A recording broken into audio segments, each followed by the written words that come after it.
একই দিনে জাতীয় নির্বাচন ও গণভোট আয়োজনের প্রস্তাব নিয়ে তীব্র বিতর্ক দেখা দিয়েছে।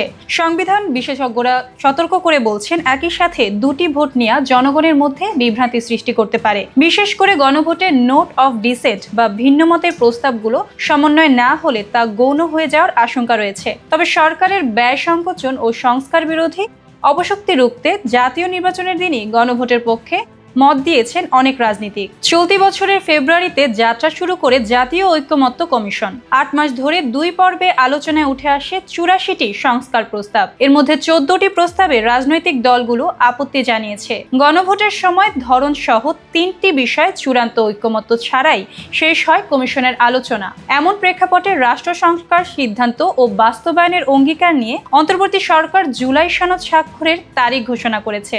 ১৫ই অক্টোবর জাতীয় সংসদের দক্ষিণ প্লাজায় ঐতিহাসিক স্বাক্ষর অনুষ্ঠানে নেতৃত্ব দেবেন প্রধান উপদেষ্টা ডক্টর মোহাম্মদ ইউনূস। স্বাক্ষরের দিন ঠিক থাকলেও জুলাই সনদ বাস্তবায়নের প্রক্রিয়া নিয়ে প্রশ্ন রয়ে গেছে।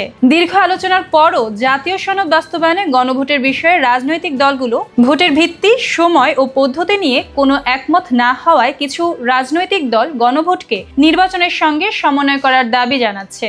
রাজনৈতিক বিশ্লেষকরা মনে করছেন, গণভোটই রাষ্ট্র সংস্কারে জনগণের মতামত সংগ্রহের একমাত্র মঞ্চ। তবে নির্বাচন ও গণভোট একই দিনে হলে জনগণের মধ্যে বিভ্রান্তি তৈরি হবে। সংবিধান বিশেষজ্ঞরা বলছেন, ভিন্ন মতের বিষয়গুলো স্পষ্টভাবে সমন্বয় করে জনগণের কাছে উপস্থাপন করতে হবে।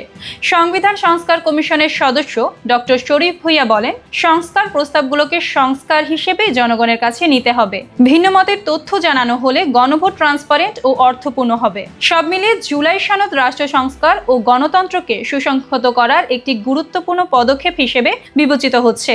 রাজনৈতিক দলগুলোকে জনগণের মতামতকে সম্মান জানিয়ে নমনীয় হতে হবে, যাতে গণভোট সত্যি অর্থপূর্ণ ও কার্যকর হয়।